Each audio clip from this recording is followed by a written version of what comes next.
Hi, yes, welcome to the video. This time I'm not actually talking with a full script. I have the points that I want to make, but that's about it.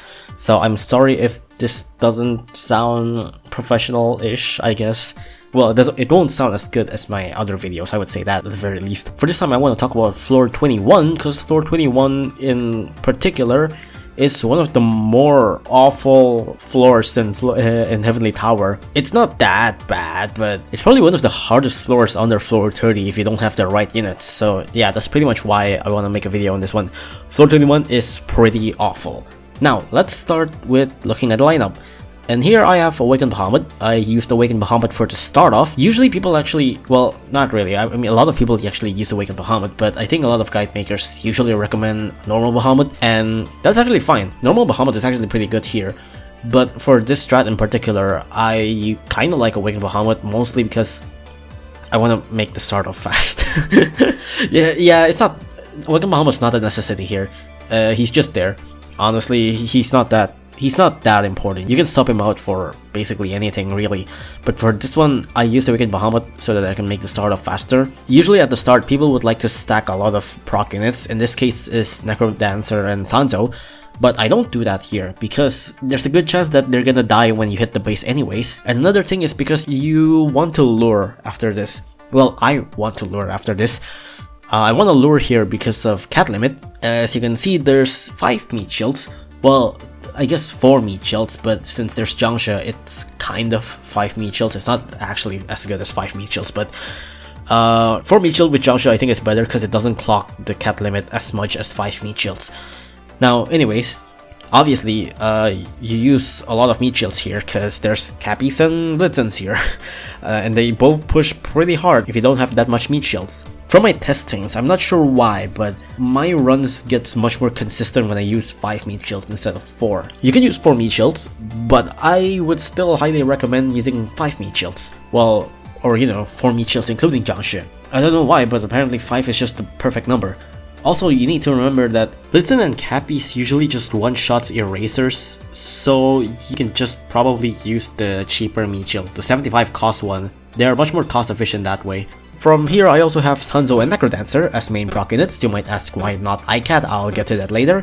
You can sub Necrodancer for icat, but I don't think it works as good. There's also Grosscat and Volder. They are for damaging the Cyclones as well as damaging the backliners. You want to damage the Blitzen and the Cappies as much as possible at this point. Especially the Blitzens, you want to interrupt them as much as possible. If you don't interrupt them much, they're gonna push pretty hard, and the ending part can be troublesome for you. Another reason is because you want to clear the peons, If you're using Awakened Bahamut, you want to wait until Necrodancer eventually permafreezes before you use Awakened Bahamut.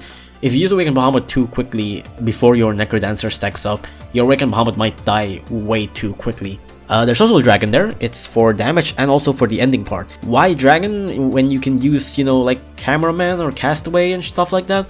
Well, because in here, after you kill the Cyclone, the ending part is pretty awful. You have to fight the Blitzens and the Cappies, and since you don't have an LD bait for Volter and Crazy Crows to hit them freely, it can be pretty bad.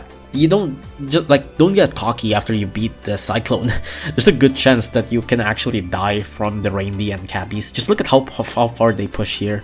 That's about it really. As long as you have a decent enough range unit to deal with the Blitzens and the Cappies, you should be alright. Now moving on to this next run that I have, you should take note that the Dragon on my previous lineup, you can substitute that for pretty much anything that is a good generalist, and I would highly recommend LD units, and any other generalist Uber can also be good. And here I used Mina, which is honestly probably one of the weakest choice you can have. I wouldn't recommend Ururun though, and even then with just how weak pre-True 4 Mina is, it's actually decent enough for this stage. If you have a better LD Uber, you can probably substitute Gross and or Voltercat too. If you don't have LD or Wave Ubers, then just bring a good generalist, preferably one that can outrange Cappy and Blitzens. And again, preferably not Ururun, because Ururun can knock back stuff. Yeah, I also wouldn't recommend any unit that can knock back red or floating, especially not floating. If you only have red, I think that's probably fine. The thing about knockback is that if you knock back the Cyclone, there's a good chance that your Sansa or Necrodancer or both will die. You're pushing the Cyclone into the range of Blitzen and Cappies, and that can really ruin your short rangers. Especially if you use icat, actually. Now, when the Cyclone dies for this run, you saw how bad the ending part on the previous run was. And you see in this part where I used Mina, it actually makes the ending part much more bearable. Even with just Mina, which is, you know, like I said, one of probably the worst choice you can have. Another thing I also would say, you know, don't actually lure this close to the base. Luring close is fine, but probably not this close. It was kind of a mistake. But it kind of just shows that, you know, this works just fine. And if you have LD Ubers, this can work even better. But yeah, if all goes well, if you have decent LD, this should be Cakewalk if you know, follow something like this.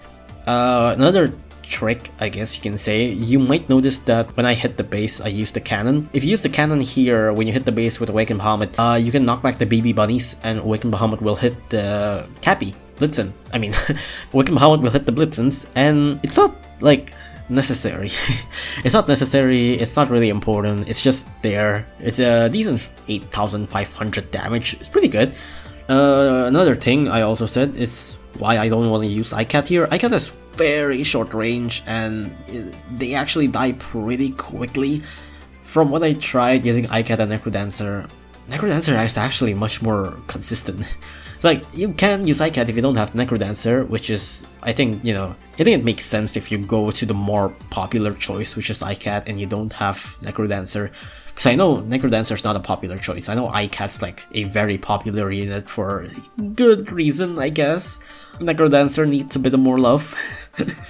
If you only have Necromancer, I wouldn't really recommend it. I don't think Necromancer would cut it that well. It can work, it's not gonna be that consistent. This should go without saying, but if you have, you know, good anti-red Ubers such as Icecat or Tundia, then this should be an obvious cakewalk for you. There's also units like O2 and Subaru, which pretty much just demolishes the backliners. It just makes Cappies and Blitzens non-existent, and they also pretty much demolish the stage. If your Ubers are good enough, you probably don't need 5 meat shields. You can probably just go with 4 meat shields and it'll still be fine. The reason why you use Crazy Gross is because of the waves, and the waves would help on, you know, killing the peons much more consistently. Sometimes LD can miss peons.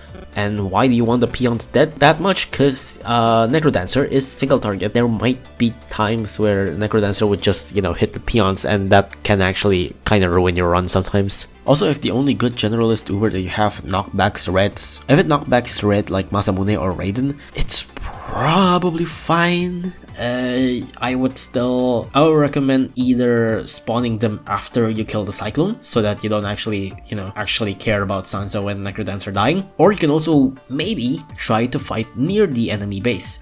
If you fight right in front of the enemy base, especially, if you fight right in front of the enemy base, the Cyclone, when knocked back, will not get knocked back behind the enemy base. So if the Cappies and Cyclones are on their base, then you knock back the Cyclone would actually get knocked back far away, so your Sansa and Necrodancer might actually still live. That's pretty much it. If you have any questions, then you can ask in the comments. If you're still having trouble after all that, try improvising. You know, not all stages are meant to be beaten sometimes. I might do this to other Heavenly Tower floors, because apparently I saw some tower levels that apparently a lot of people complain about. Anyways, that's about it. I hope this helps, I hope you enjoy. Goodbye.